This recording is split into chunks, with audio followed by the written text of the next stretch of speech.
Hi, and welcome to the Balancing Act Local Edition. I'm Monto Williams. We're bringing you community stories and introducing you to businesses and influencers who are making a difference. So let's see who's making news right here in your neighborhood. On this episode of The Balancing Act, a nonprofit dedicated to honoring the fallen, taking in the beauty of ballet, a better mattress for better sleep, plus lots more. Today on The Balancing Act.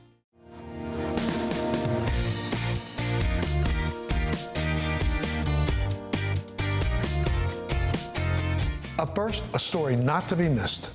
Every single year, hundreds of brave men and women sacrifice their lives in service to their community and this country. The National Law Enforcement Officers Memorial Fund, established in 1984, is dedicated to honoring the fallen, telling the story of American law enforcement, and making it safer for those who serve. During the 25 years that I served just outside of Washington, D.C., we lost 16 of my peers. And it really did allow me to see the deep, visceral impact that every single one of those deaths meant to the surviving family members of those officers, to the men and women who I served with on the department, to the community in which they served. The start of the Memorial Fund is in 1984. Congressman Biaggi and Senator Pell had tried to get some legislation passed which would allow for the collection of monies to ultimately design and build the National Law Enforcement Officers Memorial. They do begin apace to collect that money to design and then ultimately build the memorial, which was inaugurated in 1991. We have held an annual candlelight vigil, always on May 13th, to read aloud every single one of the names that has been added to our sacred walls. A central pillar of our organization is the memorial itself. We also have a second pillar, which is the museum right here. And our third and final pillar is what we refer to as officer safety and wellness. Officer safety and wellness sort of encompasses a number of different programs. Our flagship program is Destination Zero, which is a best practice award program. Our next program is our cooperative relationship with NHTSA, the National Highway Traffic Safety Administration. The last program that we have is Safe Leo, which is suicide awareness for law enforcement officers. The officer safety and wellness pillar really has a twofold mission. The first one is making it safer for those who serve, and the second part of that is keeping names off of the memorial walls. With over 100 interactive elements, the National Law Enforcement Officer Museum showcases some of the more than 25,000 law enforcement artifacts in the collection. There's a number of reasons why this is an important story to tell. For current and retired law enforcement officers, coming here to the museum is a really important opportunity to see the work that you do in your community and how it impacts us on a national scale. In addition, we are here to inspire the next generation of law enforcement officers. The Hall of Remembrance honors the fallen officers from the previous year. The DuPont Gallery is our temporary exhibition space. We offer an array of programs. We have public programs, a robust volunteer program, sim programs, educational workshops. There's a lot of different people who benefit, really all visitors that come to the museum. The importance of the museum and our programs is really to tell the story of American law enforcement. The memorial is here to honor our law enforcement officers that have given their lives protecting the citizens of this country. It is also here for their families to come, to reflect, to see their names etched in marble. In the evening, that's my favorite time to come through here. The lights are on, the water's trickling in the reflecting pool. It's just very reverent. A few years ago, we saw an uptick in officers being killed outside their vehicle and crashes, upticks in officers being ambushed. We looked at that data. We brought in the greatest minds from around the nation to create a best practice approach to keep officers safe in those situations and avoid and hopefully eliminate them. The memorial continues to survive and be a place where folks can come from around the nation to begin the healing process, to come in and learn about the honorable vocation of law enforcement. With the support of their donors, nothing can stand in the way of honoring the fallen, telling their stories, and making it safer for those who serve. We exist entirely on the generosity of donors from across the country. Every single year there are a variety of events that people can sponsor, contribute towards, and help us not just raise money, but also raise awareness. Help us to remind the nation of the terrible costs of preserving and protecting our democracy. To learn more about the National Law Enforcement Officers Memorial Fund, visit their website at nleomf.org or see the segment again on thebalancingact.com.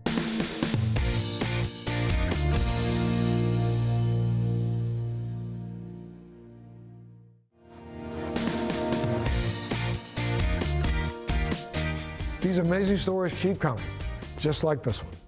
Welcome to a world where grace meets discipline and dreams take flight on the tips of toes.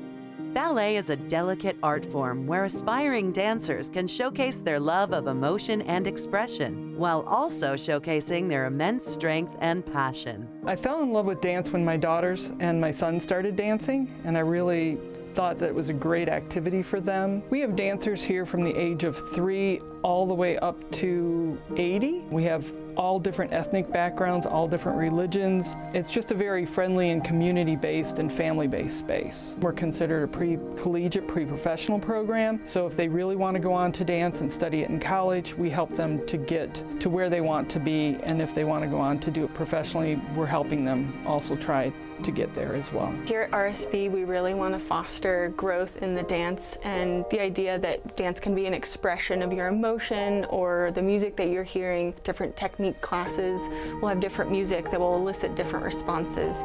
So we really look for that well-rounded experience. So we give the dancers the option to take ballet, modern, jazz, so you get those differing techniques and then the musical experiences within those. Dance is very much a nonverbal artistic expression. Being able to use your body to say something and then being able to have a conversation with another person who may not even speak the same language, but you can understand each other because you're moving your body in such a way that you can convey a thought or an emotion. Here at RSB, 3 of our goals are artistic expression, technical ability, and certainly a passion and love for dance.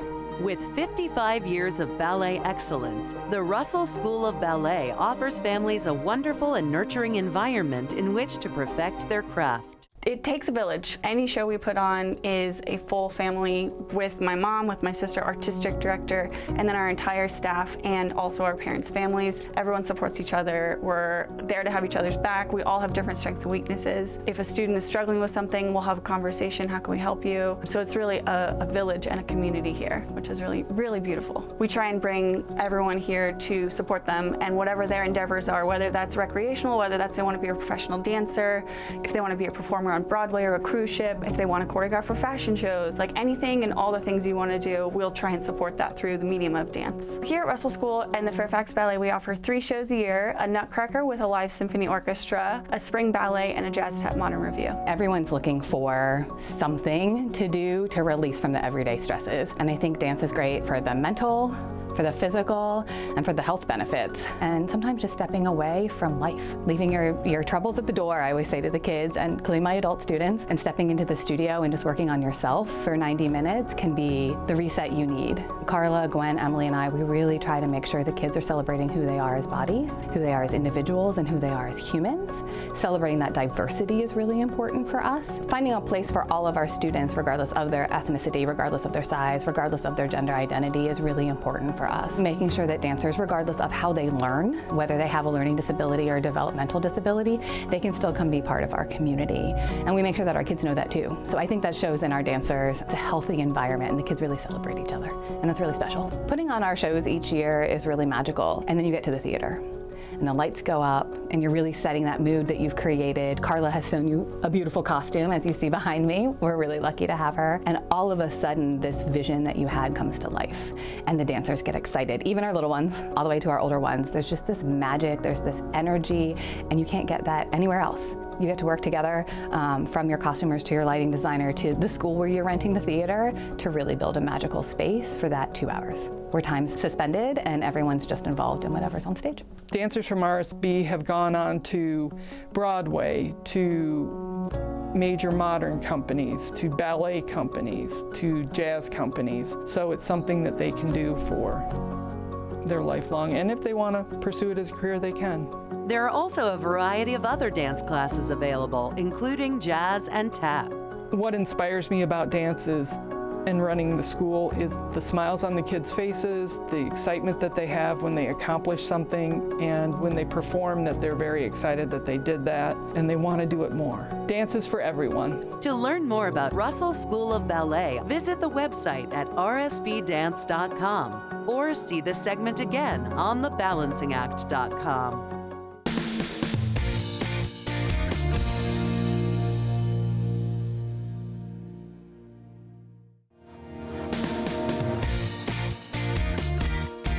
You know, there's nothing better than a good night's sleep, but how do you ensure you're getting all your Z's? Having the right mattress can make all the difference. Dr. Dennis Schmaltzy is here from Emma Mattress to explain how their award-winning innovative mattress is helping folks around the globe sleep better. Welcome to the show. Thank you very much. Hello. Thanks for being here. Okay, so let's talk about this razzle-dazzle mattress. Okay, so it looks comfy. It is very comfy. All right, so tell me a little bit of the science behind it. And it's built to support every body type. So it's not too firm, not too soft. It comes with climatization built in. It has a cooling top layer, and it is coming with a no motion transfer technology so that you don't feel your partner twisting, turning. So it has everything built in for a good night's sleep.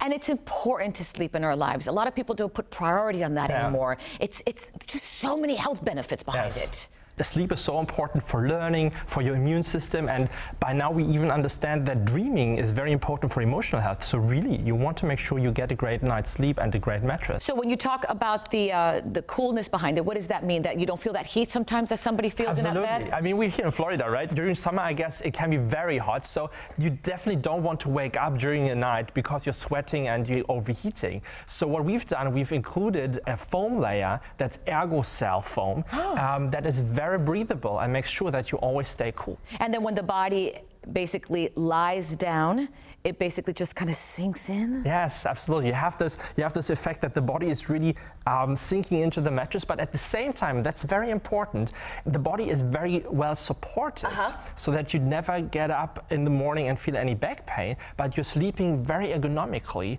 the whole night. I just thought of an idea. Let's put it to the test. Want to do that? Yeah, for sure. All right, so I'm going to really, really surprise someone. Gina! Come over here. She's our makeup artist. She's like, what? Oh, come on. You and I were talking a few weeks ago, and you told me you can't stand your bed anymore, right? That's true. Okay, you're not sleeping well? No. So, what do you think? Oh, it's good. Let me see. Put the pillow, yeah. How is it? Oh, that feels amazing. Yeah? Not too soft? No, it's not perfect. Too hard? No, it's perfect. I feel like Goldilocks. It's just right. I got the hair. How do you sleep? Do you sleep on the back or on the side? Usually on my side. You want to turn over to maybe face this side? Okay. Maybe I correct the pillow a little bit. Yes.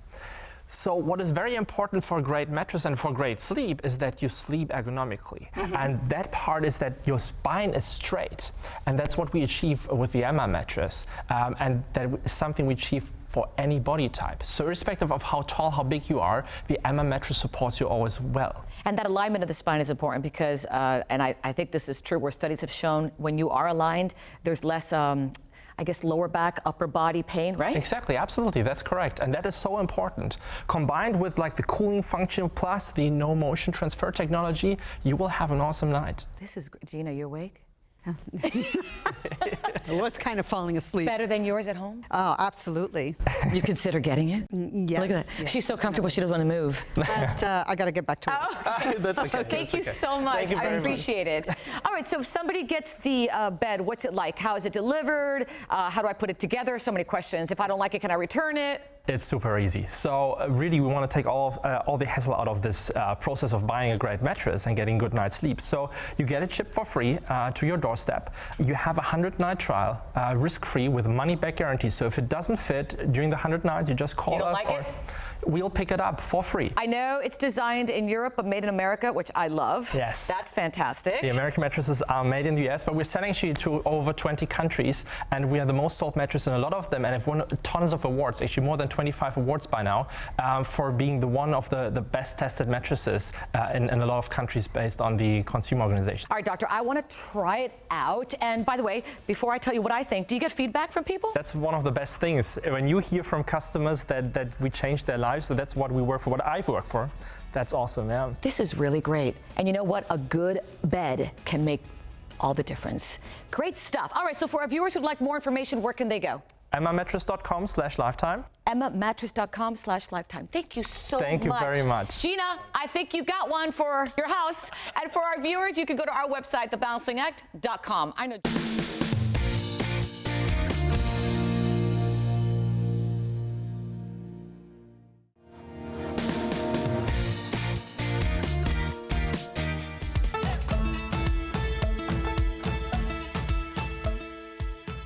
Now more than ever, making small changes can have a big impact on our environment. That's why I'm visiting with the Walter family today in Boca Raton, Florida, to see how they've reduced their carbon footprint and much more.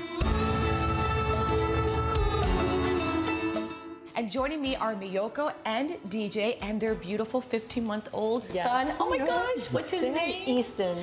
He's so gorgeous. Thanks so much for having us. Thanks for being here. Oh, yeah. I love it. He must be keeping you guys busy. Oh, very busy. He's getting into everything. He's curious. He's mimicking everyone. Yeah, he's having a good time. And speaking of having a good time, and I know he keeps you busy, and look how beautiful he is waving at us. I know because of your son and the future, you all think about the environment, not only today, but again, when he's older. Why is it so important to you? We think that if we can just make small choices or even big ones, then it can make a difference in the future. And we know he's going to be around for a while, and if he has kids, we definitely want the environment and Earth to be healthy and strong. And for you, DJ? We've kind of taken some small steps. We've installed LED lighting in the house, and we've got some smart thermostats that turn on and off when we're not home, and then a sprinkler system outside that kind of monitors the weather, and if it's raining outside, it doesn't water the lawn. So and all that helps. Little changes, make a big difference. Yes. What about paper products? Because I know you must be going through a lot. Yes. Have you thought of that and making changes there? With all these different products out, we've definitely been looking and in search for just the right one. Tons of paper towels we use with him. He's been potty training. Well, we're starting to potty train, and so of course a lot of wipes, a lot of diapers, and toilet paper eventually. Yes. So yeah. And that's where real products come in. I'd like to talk more about it. You want to learn more? Absolutely. Let's do it. Come on, Easton. And with us is the president and GM of Real, David Van Himbergen. Thanks for joining us. Thanks for having me. By the way, these are the Walters. Nice to meet you. You too. All right, so talk to us about bamboo. I know it's important to you and the product. Yeah. So Real Paper is a household paper brand. It's a sustainable choice. It's a tree-free and plastic-free household product. Our products are made of 100% bamboo. Bamboo is a grass, not a tree. So it grows 20 times faster than trees that are taken from the Canadian boreal forest to make tissue products in the U.S. Better, sustainable choice for households that are looking to make small changes that can do better in contributing to slowing climate change. Which they have been doing. Yes, I would love to hear more about deforestation because we have a 15-month-old and we want to protect the Earth for him. This is definitely something that we could utilize in our house for sure. Yeah. So forests play a vital role in controlling climate change because they sequester a lot of the carbon, up to a quarter of what humans create into the system. So it's important to leave those trees and natural forests intact so they can play the role in climate change. So by offering a tree-free option for household paper, it's just another step we can be making to help support natural forests. Miyoko, check out the paper towel. Something that I think is important because, I don't know about you, but when I go to the bathroom, I want it to be soft and gentle on a certain area, right? And I like how soft it is. Yeah. Some people will think, no, it's going to be hard, it's not worth it. But no, it's nice, it's gentle. No, we have premium toilet paper. It's a 3-ply product, so it's no trade-off in terms of softness and strength. And our packaging, importantly, too, is plastic-free. So all of our products are wrapped in compostable or recyclable paper, so we eliminate all the single-use plastic that's in the category today. I love what it says here, DJ, life-changing paper. And you all have major changes here. Yeah, definitely with a potty training 15-month-old. It would definitely utilize some toilet paper around this house for sure. There you go. Yeah, and our mission is driven by the challenges that we see of protecting the forest, helping to slow climate change, protecting the planet and the resources for future generations to come. And something I love that your company does is, I believe with every product, you give back to the community. You help those in need. That's right, yeah, we partner with an NGO, so every box of Real Paper that you buy, we give 50 cents back to an organization in Haiti that's helping to provide access to clean toilet solutions so that they can protect and have clean water sanitation. Great product, great cause. I was sold before, but I'm definitely sold. Where can I learn more and where can I get it? Yeah, you can go to our website, realpaper.com. That's real, R-E-E-L. You can sign up for a subscription directly from us, so it's ultimate convenience delivered right to your door. Or you can also find us in select Target stores or on Amazon.com. That's great stuff. Thank Yeah, you so much perfect. for joining us. Yeah, thanks for having me. And thanks for having us. Where's Easton? Napping. Of course. I get it. I remember that. And for our viewers, you can go to our website, thebalancingact.com. He is so cute. Food addiction is real. Studies show that sugar may be more addictive than cocaine. But not everyone is affected equally. There's a susceptibility scale for food addiction. And here to tell us more and share her personal journey is founder and CEO of Bright Line Eating, Dr. Susan Pierce Thompson. Welcome to the show. Thanks, Olga. Thanks, Montel. Thanks for being here, Doc. Yeah, good to be here with you. Now, you're really, really passionate about this issue. Did you have an addiction problem yourself? I did. As a matter of fact, problem doesn't even begin to cover it. So, briefly, from the age of 14 to 20, I was addicted not to food, but to drugs. And I was using drugs in part to keep my weight off, because I was already starting to feel like I had a weight problem. But I don't mean a little drug problem. I mean crystal meth, cocaine, and then crack cocaine. Dropped out of high school, was a prostitute to feed the cocaine habit. And then I got clean and sober at the age of 20, and that was the biggest miracle of my life. Yeah, so grateful for that. But then what happened is my addiction hopscotched from drugs right over to food. I ballooned up, and by the age of 26, I was clinically obese, believe it or not. And I was trying everything to lose my excess weight all during that time. Meanwhile, I was excelling academically. I'd gone to UC Berkeley, spoke at the graduation, applied to graduate schools, got my PhD in brain and cognitive sciences, and now I've spent the rest of my career trying to figure out how certain brains like mine can go so far off the rails with this addiction thing, right? What a journey you have had. Totally. I want to talk about Bright Line Eating in a moment, but talk to me about that food addiction, and I guess how did you finally overcome that? Well, it really involved adopting a more structured approach. And that's the essence of Bright Line Eating. I learned that certain brains really rewire to addiction, meaning what happens is these foods out there, they're not even really foods, right? They're industrial products made out of manufactured plants where they're pouring industrial ingredients into little bags, right? And those foods rewire the brain. They release too much dopamine in the brain, and suddenly we find that a few hours go by and we need some more of those kinds of foods just to feel normal. We're not getting a hit off it anymore. That makes sense. Just to feel back to baseline. And hence, food addiction is widespread throughout our society. How do you help people become successful, as you did? Helping people execute what they already know over the long term. Because, you know, research shows actually people know by now what they should be eating and not eating. Give them flashcards, blueberries, yes, pizza, no. The issue is they can't do it over the long term, especially at the end of a stressful day. And that's because the brain just doesn't support us when we're exhausted, right? Really simple. But you know what? We can look at other habits and see how we do those so well, like brushing our teeth.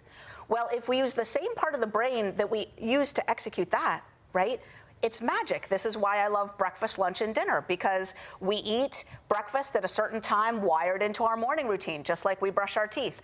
Doesn't matter, you know, whether we're having a good day or a bad day. You have to make it automatic, not a matter of choices and do I feel like it? Because, of course, sometimes we won't feel like it. We'll feel like pizza and wings with our friends after work, right? What about exercise?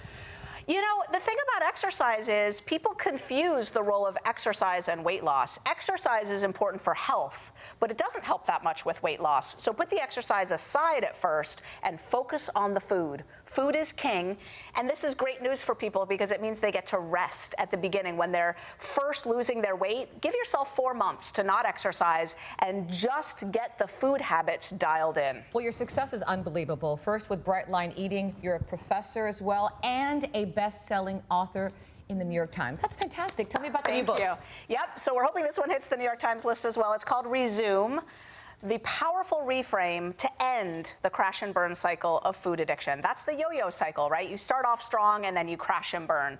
And what really excites me about this book, the contribution of it, is to really the medical profession and all the people out there who feel like food addiction is controversial or not yet proven.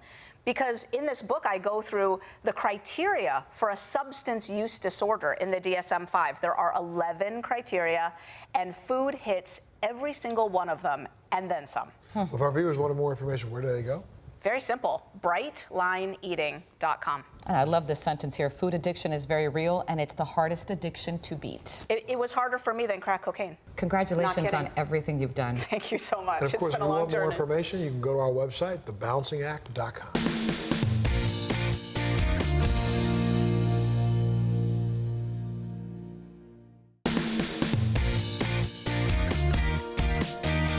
Thanks so much for joining us on this local edition of The Balancing Act. We'll see you next time.